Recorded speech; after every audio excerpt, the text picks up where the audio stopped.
शादी के एक दिन बाद मेरी पत्नी को बच्चा हुआ।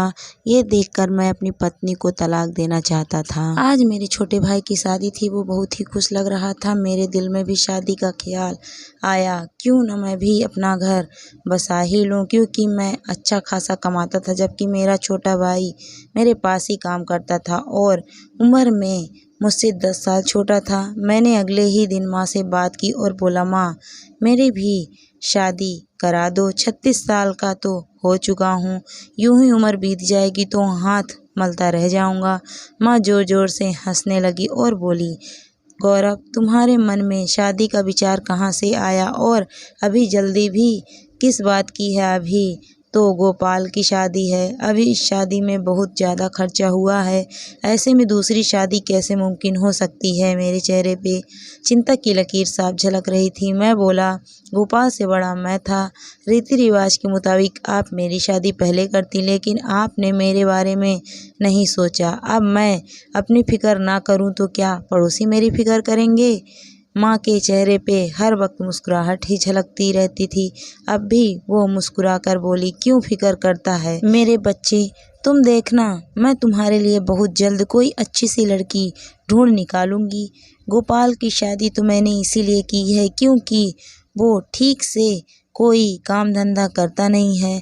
बीबी आएगी तो सिर पे जिम्मेदारी आ जाएगी। मैंने सिर हिला दिया तो माँ उठकर मेरे लिए एक गिलास पानी और 2 गोलियां ले आई थी। वो बोली, ये खा लो। मैंने चेहरा बिगाड़ते हुए कहा, माँ आप हर रोज मुझे ये कड़वी गोलियां क्यों खिलाती हो? तो माँ बोली, गौरव तुम तो ये गोलियां बचपन से खा रहे हो ना, क्योंकि तुम्हें गुर्दे की तकलीफ है। डॉक्टर ने कहा है कि जरा सी लापरवाही से बना बनाया इलाज बिगड़ जाएगा। फिर सोचो तो तुम्हारी शादी कैसे करूंगी? मैंने हंसकर वो दवाई खाई और अपने काम पर आ गया था। गोपाल की बीवी बहुत अच्छी लड़की थी, मेरी बहुत ही इज्जत करती थी। मुझे भैया भैया कहते नहीं थकती थी। जब गोपाल बाहर से आता था तो वो गुलाब की तरह खिल जाती थी। मेरा भी दिल चाहता था मेरी भी बीवी हो, मेरे लिए अलग अलग तरह का खाना बनाए, मेरे घर आते ही खुश हो जाए। लेकिन माँ इस तरह से मेरी शादी की बात को टाल रही थी कि मैं अभी 10 साल का ही हुआ हूँ। मुझे तो ऐसा लग रहा था कि माँ मेरी शादी इसलिए नहीं कर रही है क्योंकि मैं बिजनेस में जो मुनाफा कमाता था वो पूरा माँ के हाथ में ही ला के देता था। उनको ये डर होगा कि बीबी आ जाएगी तो मेरा बेटा बदल जाएगा। मैंने माँ से कई बार शादी के बारे में कहा तो वो आखिर मजबूर हो गई और मेरे लिए लड़की ढूंढने लगी थी।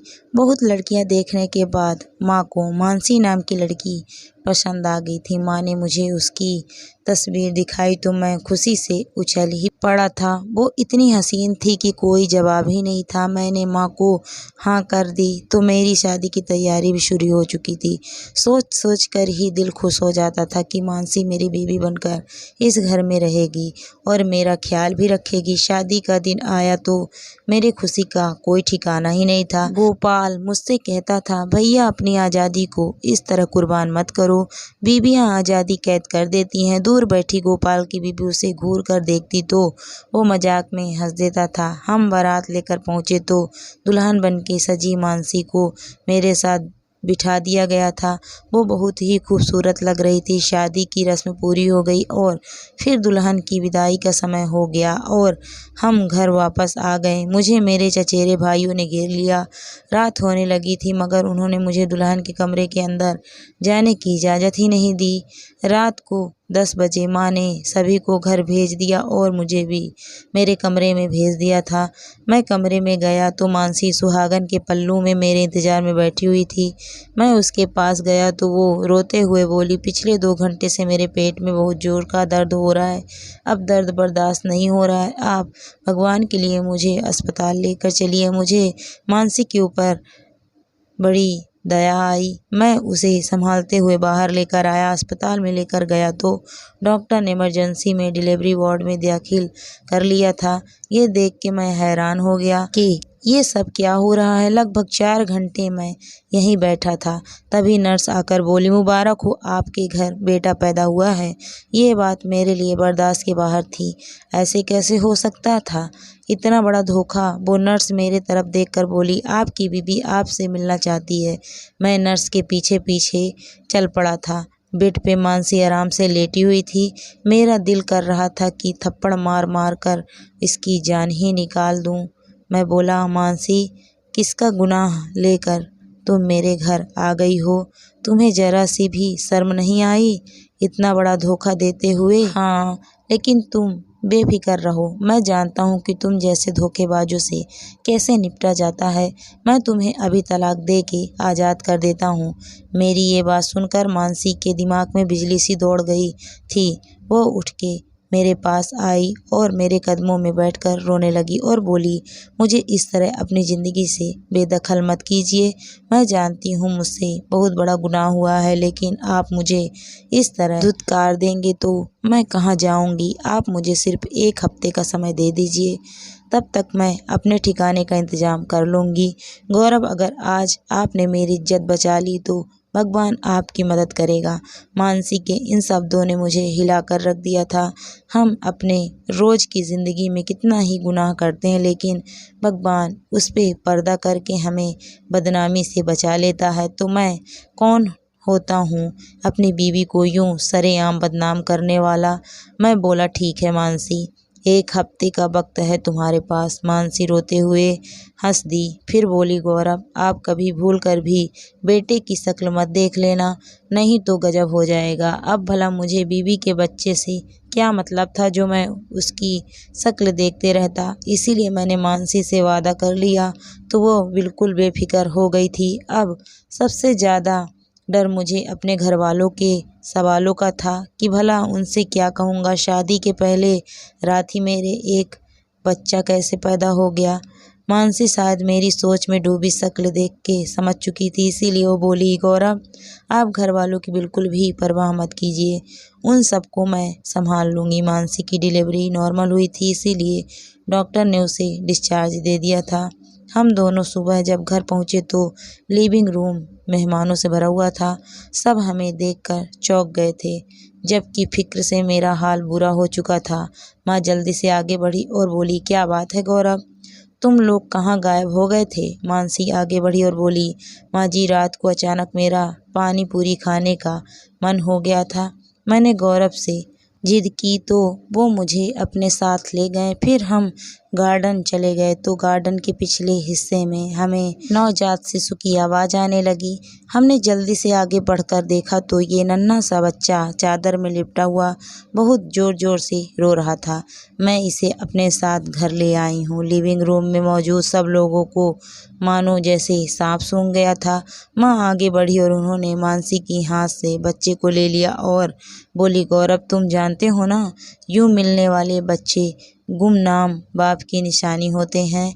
तुम इस बच्चे को अपना नाम, अपनी मोहब्बत तो दे सकोगे ना? मैंने ना में सिर हिला दिया और बोला, मैं कुछ नहीं जानता, ये आपके बहू का कारनामा है। इतना कहकर मैं अंदर चला गया था। शादी के बाद वाला फंक्शन हमने कैंसिल कर दिया था और खाना अनाथ आश्रम में भेज दिया था। सब मेहमान अपने अपने घर लौट गए थे और मैंने भी वापस काम पर जाना शुरू कर दिया था। मैंने क्या सोचा था और क्या हुआ था मेरे साथ? बीवी हर वक्त अपने बच्चे में ही उलझी रहती थी और यूं अपने बेटे का चेहरा छुपाती थी जैसे वो कोई और ही हो। मैं परेशान सा रहने लगा था, जबकि गोपाल और उसकी बीवी अपनी ज़िंदगी में बहुत खुश थे। गोपाल की बीवी पेट से थी। मानसी ने अपने बेटे का नाम शिवांश रखा था। माँ भी शिवांश के साथ घुल मिल गई थी।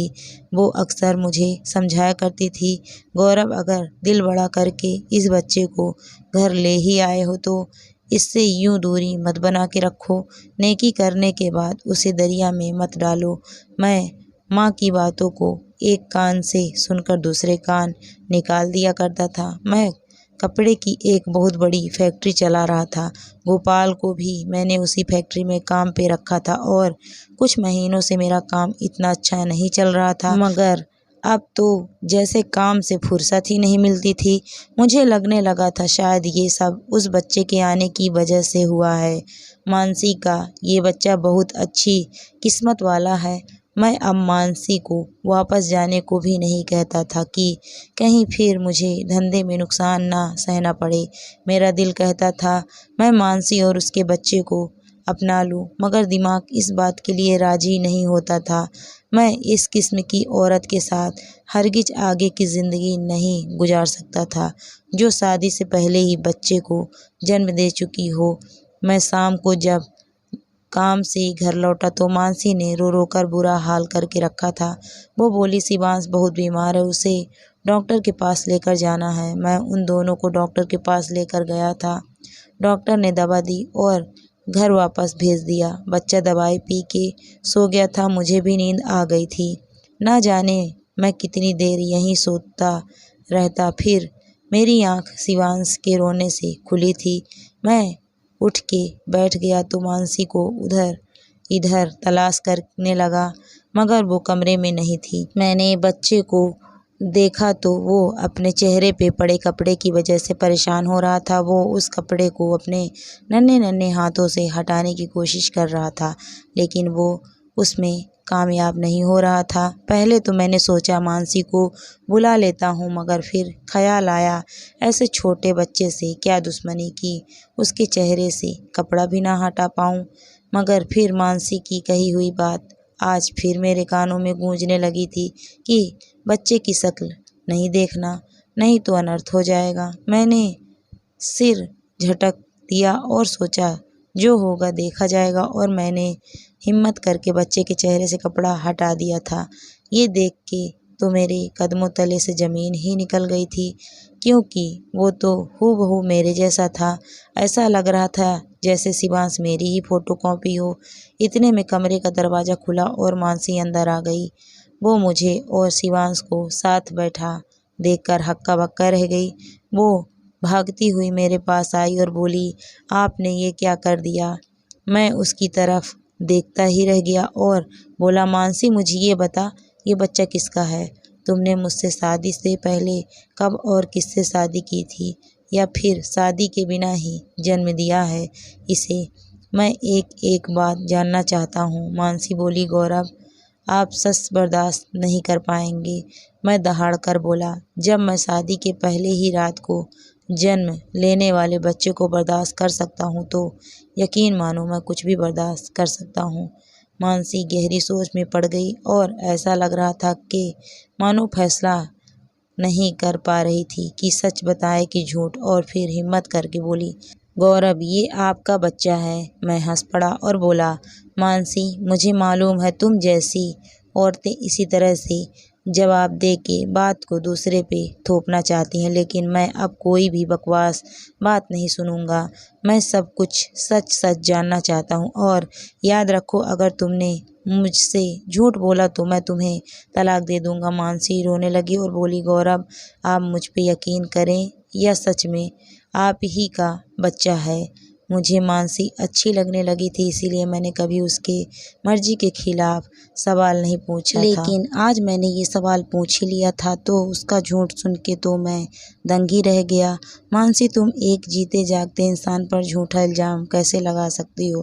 तुम यकीन करो मैं जितना प्यार तुमसे करता था उतना ही प्यार हमेशा करूँगा, मगर एक शर्त है, तुम मुझे सब कुछ सच सच बता दो। मानसी रोते हुए बोली, गौरव मैं आपसे झूठ नहीं बोल रही हूँ, मेरा दिमाग घूमने लगा था। मैं उसे कमरे में छोड़कर बाहर आ गया था। मैं सोचने लगा था कि इतनी प्यारी और मासूम सी लगने वाली लड़की कितनी चालाक निकली। मैं तो यहाँ तक सोचने लगा था कि जिस लड़की ने 9 महीने तक अपना पाप अपने माँ बाप और दूसरे लोगों से छुपा कर रखा था तो वो तो सब कुछ कर सकती थी। मैं फैसले की घड़ी तक पहुँच चुका था। मैंने पक्का इरादा कर लिया था कि मैं मानसी को तलाक दे दूँगा, क्योंकि झूठे इंसान पे ज़रा सा भी भरोसा नहीं किया जा सकता।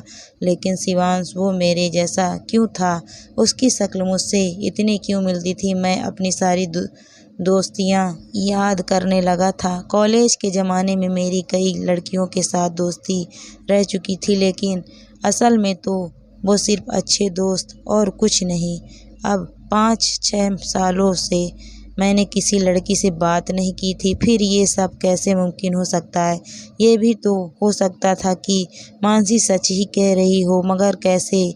मैंने सोच लिया था कि जैसे ही मेरे सामने मानसी का सच आ जाएगा, मैं उससे अलग हो जाऊंगा। रात को जब मैं घर लौटा तो मैंने मानसी की तरफ ध्यान ही नहीं दिया और सोने के लिए लेट गया। मैं शिवांश सारी रात रुक रुक के रो रहा था। 4 घंटा पहले मानसी ने मुझे झिझोड़ कर रख डाला था। वो गुस्से में बोली, पहले तो आपको मालूम नहीं था कि ये बेटा आपका है, जब अभी मालूम पड़ ही गया है तो आपसे मुझे इस तरह के बर्ताव की उम्मीद ही नहीं थी। ये बच्चा सारी रात बुखार से तपता रहा, मगर आपको उसके जरा सी भी दया नहीं आई। मैं गुस्से से बोला, दवा पिला दो उसको, मेरा सिर मत खाओ। मानसी बोली, सारी रात 4-4 घंटे बाद मैं इसे दवा पिलाती रही हूँ। इसका बुखार उतरता होता तो कब का उतर गया होता। आप हमें अस्पताल ले चलो। मुझे बच्चे पर तरस आ गया तो मैं उन दोनों को अस्पताल लेकर पहुंचा। नर्स ने उस पे इलाज करना शुरू कर दिया। 2 घंटे बाद उसका बुखार उतर गया था। डॉक्टर ने दवा देकर उसे डिस्चार्ज दे दिया था। मेरे दिल में विचार आया कि क्यों ना मैं इस बच्चे का DNA टेस्ट ही करवा लूं। अगली बार जब मानसी बोलेगी कि शिवांश तुम्हारा बेटा है तो ये उसके मुंह पर दे मारूंगा, तब तो उसे मजबूर होकर सच बताना ही पड़ेगा। मैंने मानसी से छुपाकर उस बच्चे का DNA टेस्ट भी करवा लिया था। रिपोर्ट कल मिलने वाला था। हम घर पहुंच चुके थे। शिवांश के बुखार का जोर अब टूट चुका था। वो सारा दिन आराम से खेल रहा था। मैं कल का बड़ी बेसब्री से इंतजार कर रहा था और आखिरकार इंतजार की घड़ियां खत्म हो गई और नए दिन का सूरज निकल आया। सुबह 11 बजे मुझे लैब से कॉल आ गई थी कि आप आकर टेस्ट की रिपोर्ट ले जाएं। मैं धड़कते दिल के साथ लैब में पहुंचा। वो रिपोर्ट पढ़ने के बाद मैं सच में अचरज में पड़ गया था। मेरा और शिवांश का DNA मैच हो गया था। ये साबित हो चुका था कि वो मेरा ही बेटा था। मेरा दिमाग घूमने लगा था। मेरे सिर ने इस कदर दर्द होने लगा था कि मुझे जगह से उठना भी मुश्किल लग रहा था। जब जरा सा संभला तो घर के लिए निकल पड़ा ताकि मानसी से पूरी हकीकत जान सकूं। मैं जब घर पहुंचा तो माँ और मानसी साथ में बैठ के किसी के बारे में बात कर रही थी। मुझे देखकर चौंक गई। मैंने वो रिपोर्ट मानसी के मुंह पर दे मारी। मैं बोला, इस रिपोर्ट से साबित हो चुका है कि शिवांश मेरा बेटा है। अब तुम ही बताओ ये सब क्या कैसे है? मैंने तुम्हें पहली बार शादी के दिन ही देखा था। उससे पहले मैं तुम्हें जानता तक नहीं था। फिर ये सब कैसे हुआ? माँ बोली, गौरव ये रिपोर्ट सच है। तुम ही इसके बाप हो। मैं माँ की तरह हैरानी से देखने लगा और बोला, आप भी इसके साथ इसकी झूठ में शामिल हैं? मेरे सिर में जोर से दर्द होने लगा था। मुझे चक्कर आने लगी थी और मैं चक्कर से नीचे गिर गया था। जब होश आया तो मैंने खुद को अस्पताल के बेड पर पाया था। मैं सोती जागती तकलीफ में था। जैसा लग रहा था कि मैं गाड़ी चला रहा हूँ। कोई तेज तर्रार ट्रक मेरे गाड़ी से टकराया था और फिर शोर ही शोर था। मुझे अस्पताल ला गया था। फिर मैंने दोबारा आंखें बंद की तो मेरे सामने शर्मीली सी मानसी खड़ी थी और कह रही थी, मुबारक हो, मैं पेट से हूँ, आप बाप बनने वाले हैं। मैंने झट से आंखें खोल दी थी। सामने मानसी और माँ खड़ी थी। माँ मेरे बालों में उंगलियां फेरने लगी और बोली, बेटा आज से 1.5 साल पहले मैंने तुम्हारी शादी बड़ी धूमधाम से कर दी थी। तुम बहुत खुश थे क्योंकि मानसी तुम्हारी पसंद थी। तुम दोनों एक दूसरे के साथ बहुत खुश थे और फिर मानसी पेट से हो गई। तुम दिन रात बच्चे के आहत में बहुत खुश रहने लगे। हर तरफ खुशियां ही खुशियां थी। फिर एक दिन फैक्ट्री से वापस आ रहे थे तभी तुम्हारा एक्सीडेंट हो गया था। तुम कोमा में चले गए थे।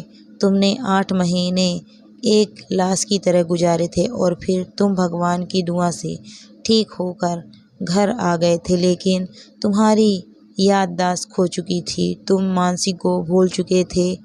तुम जब घर वापस लौटे तब मानसी को मारने पीटने लगे थे। तुम उसे अपने कमरे से भगा देते थे।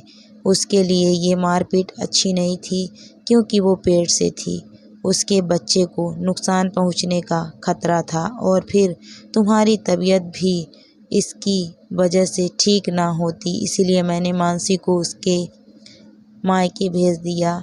तुम्हें हर रोज़ याददाश्त वाली और जख्म भरने वाली दवाइयाँ ये कहकर खिलाती थी कि तुम्हारे गुर्दों में तकलीफ़ है।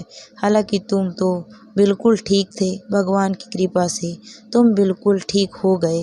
गोपाल के शादी के बाद जब तुमने अपने शादी की रट लगा दी तो समझ में नहीं आया कि मैं क्या करूं, इसीलिए फिर सोच विचार करके गिने चुने रिश्तेदारों को बुलाकर मानसी को मैं दोबारा दुल्हन बना के लाई थी।